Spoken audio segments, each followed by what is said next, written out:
parti PASTEF devant la jeunesse patriotique du Sénégal explique le projet de changement systémique. Une conférence politique au cours de laquelle le Premier ministre a dévoilé certains projets du nouveau gouvernement, dont un nouveau référentiel des politiques publiques intitulé Vision Sénégal 2050. Le Premier ministre, M. Ousmane Sonko, a parlé effectivement d'économie et d'une certaine vision 2050.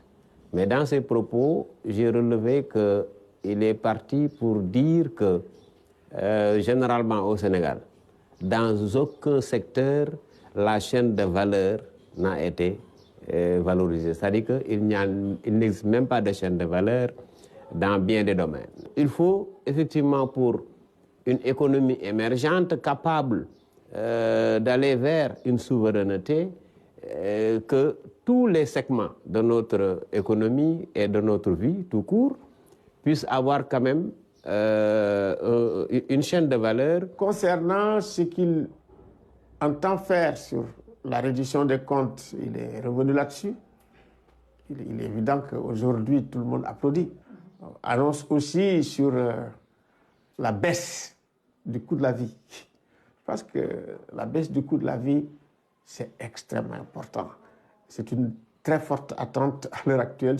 Et vraiment, maintenant, on a besoin de beaucoup plus de sérénité pour avancer. Mais il faut qu'on continue à nourrir les échanges, les conflits, les contradictions, les argumentations. C'est ça la vie de la démocratie. La fiscalité des entreprises de presse a été aussi évoquée par le chef de gouvernement. C'est par rapport au paiement des impôts de la presse. Je ne parle pas de la presse, mais d'une partie de la presse qui jouissait des avantages de l'ancien régime, qui pouvait se permettre tout ce qu'il voulait, travailler, couper à la source les salaires des employés et ne pas les reverser. Pourquoi il a parlé de détournement de deniers publics? Parce que cet argent-là, c'est de l'argent public qui appartient à l'État. Il fallait verser ça à l'État. C'est de dire à cette presse-là, donc privée, qui sont des entreprises privées, mais qu'elle doit payer les impôts. C'est vrai, l'impôt est fait pour être payé.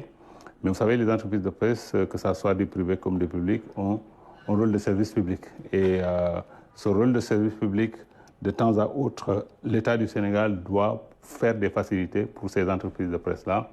En quoi faisant? En trouvant des mécanismes pour que vraiment cette dette fiscale-là ne pèse pas lourd sur les épaules de ces entreprises de presse qui sont dans la précarité, il faut le reconnaître. Le message du chef de parti du PASTEF à l'endroit de la jeunesse et de la justice n'est pas bien perçu par l'opposition. Je voudrais m'indigner des déclarations du Premier ministre Ousmane Sonko, parce qu'il faudrait que Ousmane Sonko puisse savoir qu'il n'est plus dans l'opposition. Ousmane Sonko gagnerait à retrouver sa sérénité pour travailler pour les Sénégalaises et les Sénégalais. Parce que là où on l'attend, mais c'est de régler le problème des Sénégalaises et des Sénégalais. La presse, la société civile, les politiciens, les économistes attendent beaucoup de ce nouveau gouvernement, des résultats concrets pour un Sénégal plus prospère. Et à la suite donc de cette sortie d'Ousmane Sonko, nous avons tendu notre micro aux Sénégalais lambda. Voici leur réaction. Bon, un discours rassurant. Peut-être ils ont promis de nous faire vivre peut-être un Sénégal nouveau. Donc on a senti qu'ils sont dans leur lancée. Juste leur encourager à persévérer dans ce sens. Et vraiment essayer de voir ce qui ne va pas sur le pays et essayer de changer ça. Le discours était axé sur 2 ou 3 points. Le premier point, c'est par rapport donc à cette dynamique de rendre compte. Les gens doivent rendre compte de leur gestion. L'autre discours, c'est de remobiliser aussi les jeunes par rapport à des initiatives qui seront prises en termes de renégociation des contrats, donc de toutes les formes de contrats léonins qui n'arrangent pas le peuple sénégalais. C'est un discours que nous ne pouvons que percevoir, mais positivement. Et les Sénégalais qui l'ont écouté hier ont compris la substance le plus important. C'était le message qu'il voulait faire passer. Et vous savez, le président Ousmane Sonko, il est comme ça. Il attire, même quand il ne parle pas, les gens parlent, a fortiori quand il parle. Au Sénégal, tout le monde parle, mais ça reste toujours le suivi. On n'a pas tendance à exécuter les dires.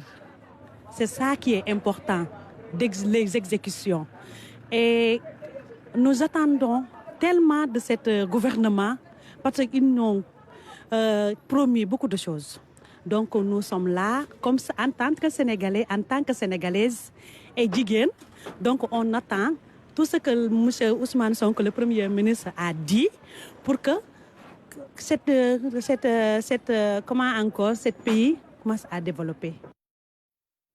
La presse du jour s'est largement intéressée à la conférence publique du leader du parti PASTEF, Mamadou Sakini, a parcouru les titres des journaux pour nous regarder. Le grand oral du week-end du président du PASTEF, Ousmane Sonko, a fait écho dans la presse du jour. Chaque quotidien y est allé de son commentaire sur la sortie de l'homme politique, par ailleurs Premier ministre. Sonko vaut la lumière surtout, barre à sa une, Wolf Quotidien. Le journal de Front de Terre renseigne que le PM tient à la vérité sur la disparition de Didier Badji et de Fulbert Sambou, mais aussi les décès lors des manifestations. Wolf Quotidien s'interroge sur la possibilité de l'abrogation de la loi d'amnistie. Enquête prend le contre-pied de Wolf Quotidien. Conférence politique, Sonko dans la menace, titre le journal. Il informe que le Premier ministre annonce des poursuites contre certains membres de l'ancien régime. Affaire Prodac, le rapport a été caché. Aujourd'hui, il est sur ma table. Dixit Ousmane Sonko, repris par Enquête Quotidien. Dans un style calembour, Besbi le jour parle de mise en scène de Ousmane Sonko au Grand Théâtre. Le quotidien de Point E rapporte les déclarations du PM. Ces effacements de dettes de la presse, c'est fini. Sortie du président de PASTEF, Sonko au Grand Théâtre, s'exclame le journal L'Observateur. Il raille l'opposition, menace la presse et s'offre des foudres, explique le quotidien du groupe Futur Média. Interrogé par l'Obs, l'opposant Bougane Gueye Dany déclare « C'est pitoyable ». Il nous faut des hommes d'État qui ont une vision prospective de la presse, renchérit Mamouri Ibra Kane, dit CEDEPS. Ce qui fait dire au journal LAS que Sonko choque. Par contre, Yor a donné la parole à des spécialistes qui ont décrypté la sortie. Pour le journaliste Mamadou Gassama, c'est une démonstration de son engagement politique. Son confrère Bakary Domingo Mané estime que Sonko utilise aussi le silence comme miroir, en reflétant à l'adversaire ses propres fautes sans avoir besoin de les verbaliser. L'expert financier Abdou Karim Sok, lui, s'est penché sur le projet référentiel de politique publique du président Bassirou Diomaye Diakhar Faye. Selon lui, Vision 2050 pourra être séquencée par espace temporel de 5 ans, conformément au plan national de développement.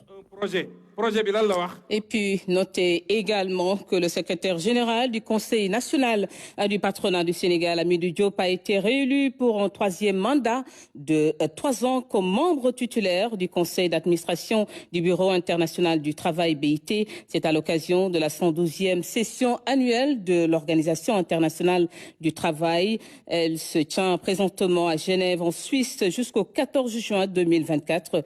Le BIT, comme le CNP au Sénégal, ont salué l'élection de Hamidou Diop, dont les compétences professionnelles et ses capacités en négociation sociale sont constamment prises au service du monde des entreprises. Toutes nos félicitations à Hamidou Diop et au CNP. Juan Branco magnifie la nomination de Pape Alé Niang à la tête de la RTS. Le militant politique et avocat aussi a saisi l'occasion pour parler justement de plusieurs questions, des questions qui s'articulent pour l'essentiel autour de l'indépendance et de la liberté de la presse. Le compte-rendu de Ibrahim Anor. Fine silhouette d'un militant politique et avocat qui s'est fait au nom au Sénégal en prenant la défense d'Ousmane Sonko. Cet après-midi, Juan Branco est dans les locaux de la RTS pour rendre visite au nouveau directeur général.